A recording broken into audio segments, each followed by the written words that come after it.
Bismillahirrahmanirrahim. Assalamualaikum warahmatullahi wabarakatuh. Perkenalkan, nama saya Maulid Rizal Litania, NIM 1916010028, Prodi Eksyaa. Baiklah, pada kesempatan kali ini saya ingin menjelaskan serta menyampaikan terkait hasil tentang studi kasus yang tengah beredar saat ini, yaitu tentang kasus gagal bayar koperasi simpan pinjam atau KSP di Indosuria. Selama 10 tahun terakhir ini, begitu banyaknya terjadi beberapa kasus penipuan investasi yang berkedok badan usaha koperasi KSP dengan korban ratusan ribu orang dan total kerugiannya mencapai triliunan rupiah. Terakhir, pada tahun ini terungkap kasus KSP Indosuria yang mana tidak mampu mengembalikan dana dari 16.749 nasabah dengan nilai kerugian yang mencapai 14 triliun. Koperasi simpan pinjam atau KSP yang tidak bisa membayar kewajiban ke nasabah masih terus terjadi di investasi berisiko dengan iming-iming keuntungan tinggi. Jelas bukan produk koperasi. Kasus KSP Indosuria hanyalah sebuah puncak gunung es. Hal ini terekam dari bertambahnya koperasi yang berstatus dalam penundaan kewajiban pembayaran utang atau PKPU. Buntut kasus gagal bayar koperasi simpan pinjam atau KSP Indosuria, Kementerian Koperasi dan UKM Kemenkop akan memperketat pengawasan usaha koperasi di Indonesia. Hal ini erat kaitannya dengan materi kita yang mana sudah kita pelajari dalam satu semester ini di mata kuliah Bank Lembaga Keuangan ini di Indonesia terkait teori kita tentang koperasi dan dasar hukum koperasi tersebut, di mana yang sudah kita ketahui koperasi merupakan suatu institusi perekonomian yang diharapkan dapat berperan sebagai mesin penggerak kegiatan ekonomi nasional sekaligus sebagai pilar atau penyangga utama atau tulang punggung sistem perekonomian bangsa. Maka, keberadaannya dijamin oleh undang-undang. Dengan adanya koperasi diharapkan dapat berperan dalam mewujudkan kesejahteraan dan kemakmuran rakyat. Koperasi disebut sebagai sokoguru atau tiang penyangga utama perekonomian Indonesia. Ironisnya, peran koperasi dalam perekonomian semakin marginal atau dimarginalkan, bahkan yang lebih menyedihkan justru badan usaha koperasi, khususnya koperasi simpan pinjam KSP, seringkali digunakan oleh oknum yang tidak bertanggung jawab sebagai sarana untuk menipu masyarakat. Pengertian koperasi berdasarkan Undang-Undang Nomor 25 Tahun 1992 tentang Perkoperasian.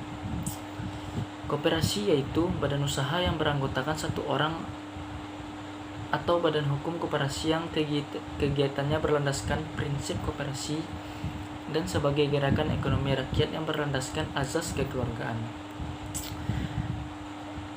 Dalam hal ini, kemakmuran rakyat merupakan hal yang paling diutamakan, bukan kesejahteraan perseorangan saja.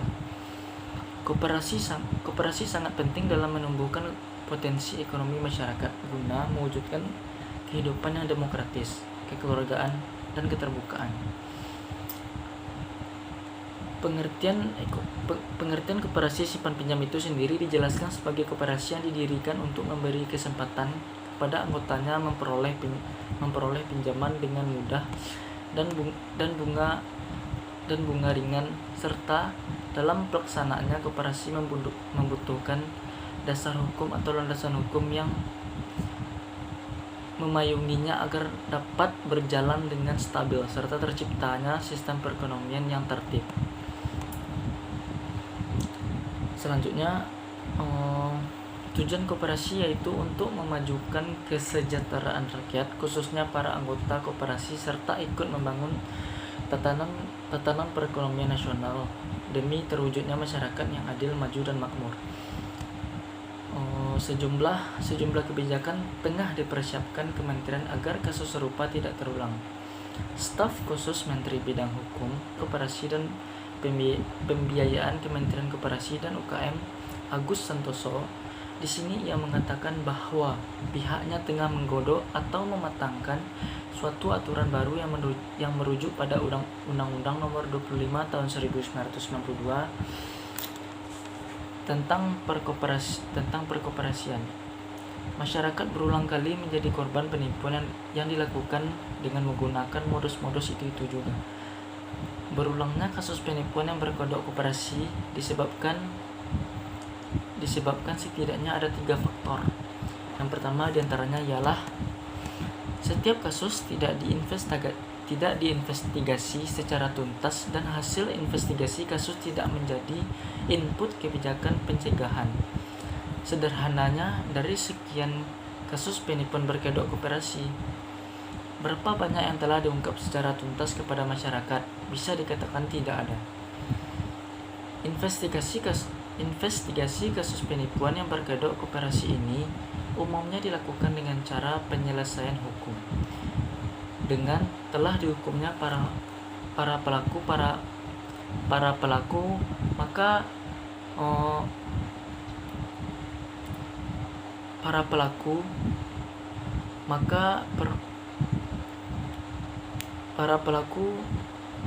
maka permasalahan dianggap sudah selesai. Tidak ada tindak lanjut menjadikan hasil investigasi sebagai bahan pembelajaran kepada masyarakat. Tidak juga dijadikan sebagai masukan dalam penyusunan kebijakan-kebijakan pencegahan. Oleh karena itu, tidak heran bila kasus terus terulang dengan modus operasi yang persis sama. Yang kedua, lemahnya pengaturan dan pengawasan koperasi. Harus diakui bahwa selama ini Kementerian Koperasi dan UMKM tidak mempunyai kapasitas untuk melakukan pengaturan dan pengawasan terhadap koperasi secara komprehensif. Setidaknya hal ini dilihat dari keterbatasan sumber daya manusia (SDM) dan infrastruktur pengawasan yang dimiliki kementerian tersebut. Yang terakhir ialah yang ketiga,